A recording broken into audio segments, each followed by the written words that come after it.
Hey viewers, it's Akshara. तो आज start करते हैं हम लोग next part of chapter number 4, metals and non metals. अब हमने पिछले जो मैंने लाइव सेशन लिया था उसमें हमने क्या पढ़ा था, फिजिकल प्रॉपर्टीज़ पढ़ी थी, राइट। हमने पढ़ी थी physical properties of metals and non metals. कौन कौन सी थी वो थी physical state, strength, lustre, malleability, sonorous, ductility, conductivity. Conductivity के आगे दो टाइप्स थे, हीट कंडक्टिविटी, इलेक्ट्रिकल कंडक्टिविटी, और मेल्टिंग एंड बॉइलिंग पॉइंट पढ़ा था। और फिर हमने रन थ्रू किया, एक्टिविटी 1 की, देन ट्रैक योर प्रोग्रेस, और आज हम लोग कर रहे हैं केमिकल प्रॉपर्टीज़। ठीक है। नाउ सबसे पहले डिफरेंस बताया था मैंने आपको फिजिकल और केमिकल प्रॉपर्टीज़ का। क्या डिफरेंस होता है कि जो फिजिकल प्रॉपर्टीज़ होती है ना, उन पे आपका जो सब्सटेंस होता है, अगर आप उसको टेस्ट करने के लिए चेंज करते हो किसी भी स्टेट में या किसी भी इसके अंडर, तो उसकी सिर्फ शेप और साइज़ चेंज होता है, आपको वो सब्सटेंस वैसा ही वापस मिल सकता है।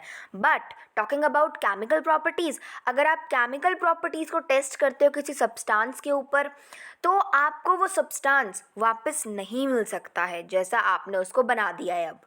ठीक है। अब थोड़ा बहुत समझ नहीं आया होगा, लेकिन इट्स ओके, हम जब एग्जाम्पल्स के थ्रू एक एक पढ़ेंगे तो आपको क्लियर हो जाएगा। अब देखो, जैसे यहाँ पे लिखा हुआ है स्टार्टिंग में, chemical properties of metals and non-metals. All metals do not show same reactivity with air, water and acids.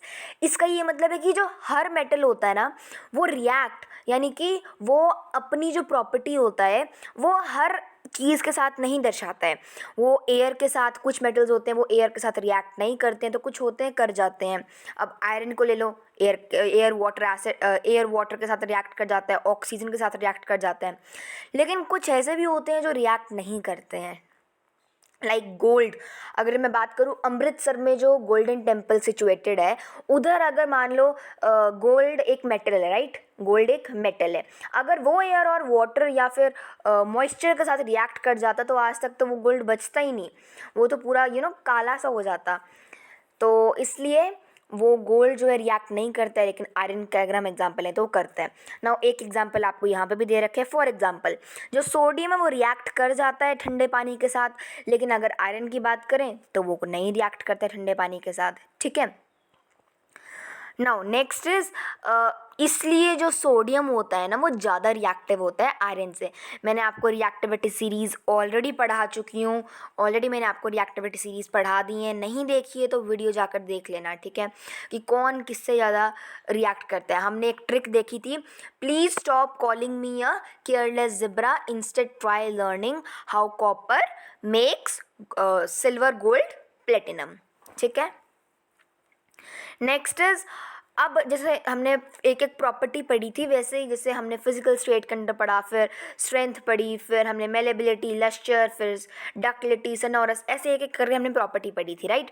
अब हम वैसे रिएक्शन पढ़ेंगे केमिकल प्रॉपर्टीज़ में, क्योंकि रिएक्शन ही होता है। तो एक एक करके सबसे पहले हम पढ़ेंगे रिएक्शन विद ऑक्सीजन, देन हम पढ़ेंगे reaction with air, then we will read about reaction with water, then reaction with acids, reaction with bases. ठीक है। तो आज हम लोग पढ़ने जा रहे हैं रिएक्शन विद ऑक्सीजन। अब बात करूं मैं मेटल्स की, तो मैक्सिमम जो मेटल्स होते हैं ना वो मतलब जब मेटल्स रिएक्ट करते हैं ऑक्सीजन के साथ, मैक्सिमम तो वैसे कर जाते हैं रिएक्ट, लेकिन जब वो रिएक्ट करते हैं, कोई भी मेटल ऑक्सीजन के साथ जब रिएक्ट करता है ना, तो ऑक्सीजन जब वो रिएक्ट करके बनाता है, वो ऑक्सीजन नहीं रहता, फिर वो ऑक्साइड में चेंज हो जाता है। देखो यहाँ पे जैसे बहुत क्लियरली लिखा हुआ है, very clear words it's written here, that metal plus oxygen forms out what, metal oxide, metal oxide. Okay, बहुत ही क्लियर वर्ड्स में हमें यहाँ पे मेंशन किया हुआ है। और इसलिए इसकी इक्वेशन क्या बनती है, metal plus oxygen forms out और गिव्स आउट मेटल ऑक्साइड। अब आपको पता है हमारे पास बहुत टाइप्स के मेटल्स हैं जो अलग अलग रिएक्टिविटी, अलग अलग रिएक्शन दिखाते हैं। ठीक है। हर कोई, अब ऐसा नहीं है कि हर कोई ऑक्सीजन के साथ रिएक्ट करेगा या हर कोई नहीं करेगा, अपने अपने इनके अंदर उसूल हैं, अपने अपने रूल्स हैं। कुछ करते हैं टेम्परेचर के अकॉर्डिंग, या कुछ किसी और जो उनका काम होता है उसके अकॉर्डिंग वो रिएक्ट करते हैं, लेकिन ऐसा नहीं कि हर कोई कर जाएगा या हर कोई नहीं करेगा। अब देखो एग्जांपल लेते हैं सोडियम और पोटाशियम का। ये बहुत ही रिएक्टिव मेटल है और आपको पता है सबसे जो ऊपर टॉप पे जो रिएक्टिविटी सीरीज़ में जो हमारा जो सबसे रिएक्टिव मेटल है वो कौन सा है? पोटाशियम है। सेकंड कौन सा है? सोडियम है। ठीक है, तो उसके अकॉर्डिंग अगर मैं बात करूँ तो ऑब्वियसली पोटाशियम और सोडियम जो है सबसे ही ज़्यादा रिएक्टिव है, और सोडियम और पोटाशियम में सबसे ज़्यादा कौन है? पोटाशियम। ठीक है, सबसे ज़्यादा रिएक्टिव मेटल है, यानी सबके साथ रिएक्ट कर जाते हैं मोस्टली। और ये जो है बर्न करते हैं सिर्फ तब in presence of air and form the corresponding oxide at room temperature. ठीक है, ये तभी बर्न करते हैं जब एयर हो गई, यानी ऑब्वियसली ऑक्सीजन के प्रेजेंस में, तभी, क्योंकि जो हमारी जो फ्लेम्स लगती है ना, आग, जब आग होती है वो कैसे चलती है? ऑक्सीजन के थ्रू ही चलती है। ठीक है, नाउ इसलिए जो सोडियम मेटल है ना वो हमेशा ही रखा जाता है कैरोसिन ऑयल में, क्योंकि अगर वो खुले में रखा जाएगा तो ऑब्वियसली ऑक्सीजन तो हर जगह है, मॉइस्चर भी हर जगह है, तो अगर वो उसके साथ रिएक्ट कर गया तो ऑब्वियसली वो क्या कर सकता है?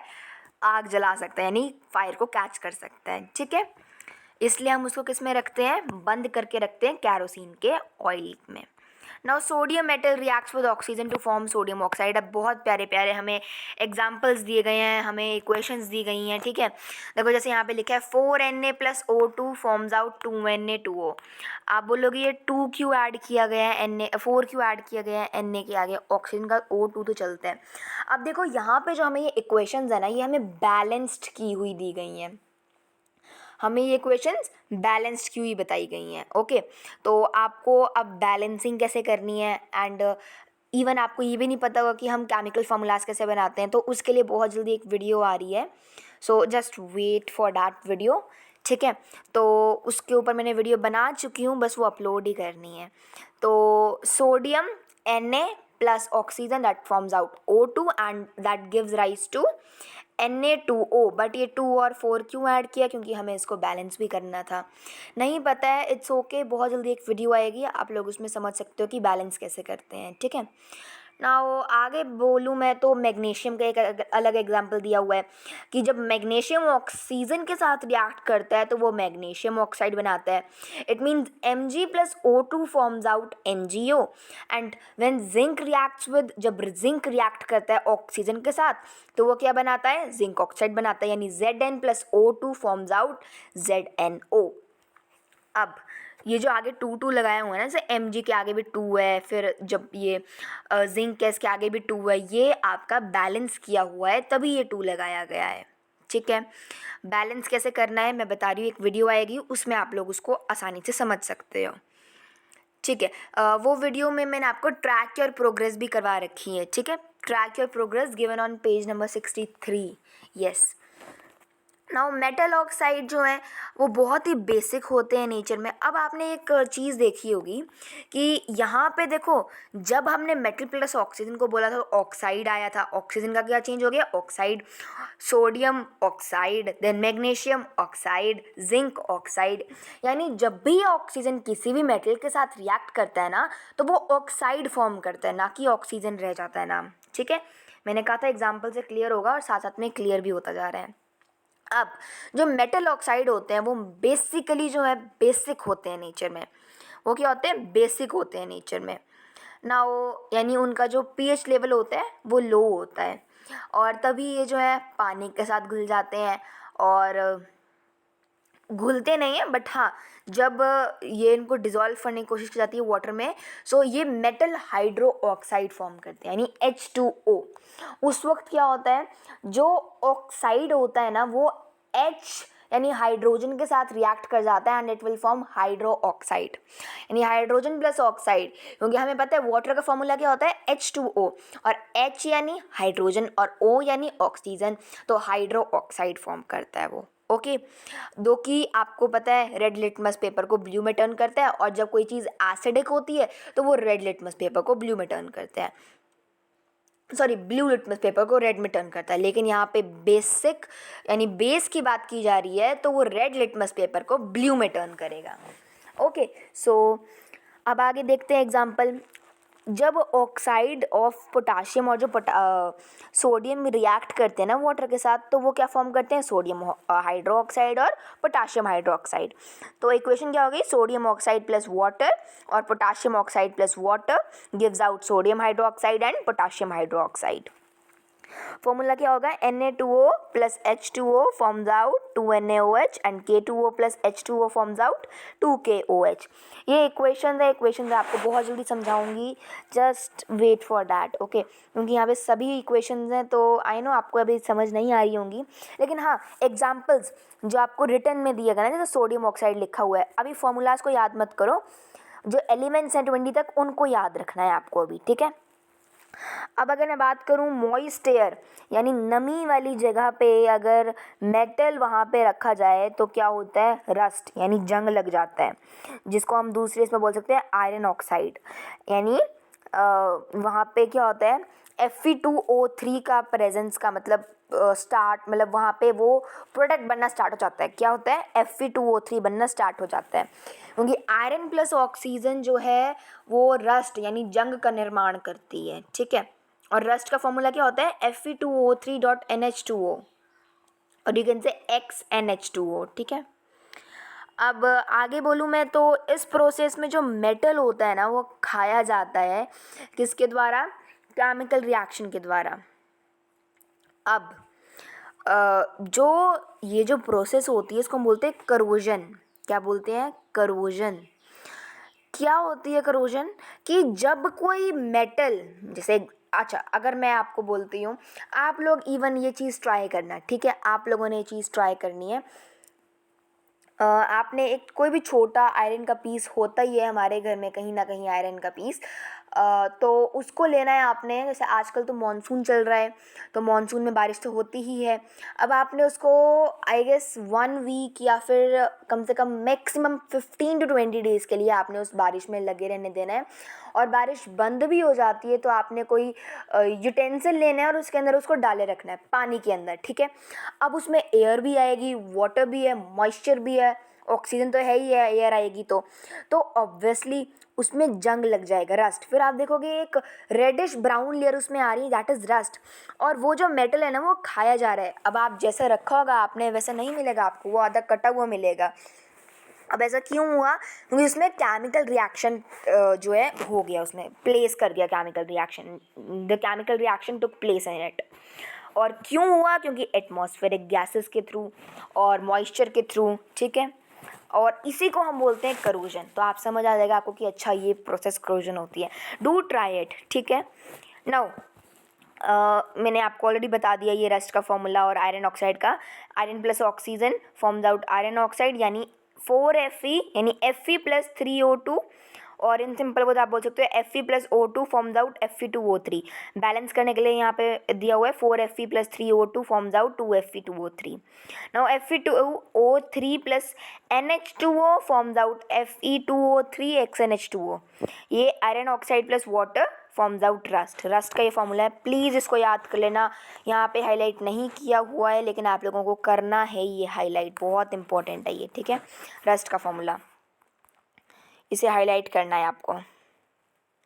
चलिए आगे चलते हैं। तो जो कॉपर के जो आर्टिकल्स होते हैं ना उनमें भी ग्रीनिश कोटिंग आ जाती है, आपने देखा होगा। और हाँ आपको ये भी याद रखना है कि जब कोई जिसमें कोई जैसे कई बार जंग लग जाता है या जब कोई चीज़ जिसमें कोई कोटिंग आना शुरू होती है तो वो कौन से कलर में आती है। अब आयरन में रेडिश ब्राउन आती है, कॉपर में कौन सी आती है, ग्रीनिश कोटिंग आती है, सिल्वर में ब्लैक कोटिंग आती है। तो ऐसे आपको याद रखने की कौन से कलर की कोटिंग आती है। अब जो कॉपर आर्टिकल्स हैं वो भी कुछ ऐसे ही होते हैं, उनमें ग्रीनिश कोटिंग आ जाती है। जो बेसिक कॉपर होता है ना, कॉपर कार्बोनेट, वो भी सिमिलर एयर से जो है वो मॉइस्चर वगैरह से रिएक्ट करके ग्रीनिश कोटिंग का डेवलप करता है। अब क्या होगा इसका formula, copper plus water plus carbon dioxide plus water forms out basic copper carbonate. यानी Cu plus O2 plus CO2 plus H2O forms out CuT, not T sorry 2OH2CO3।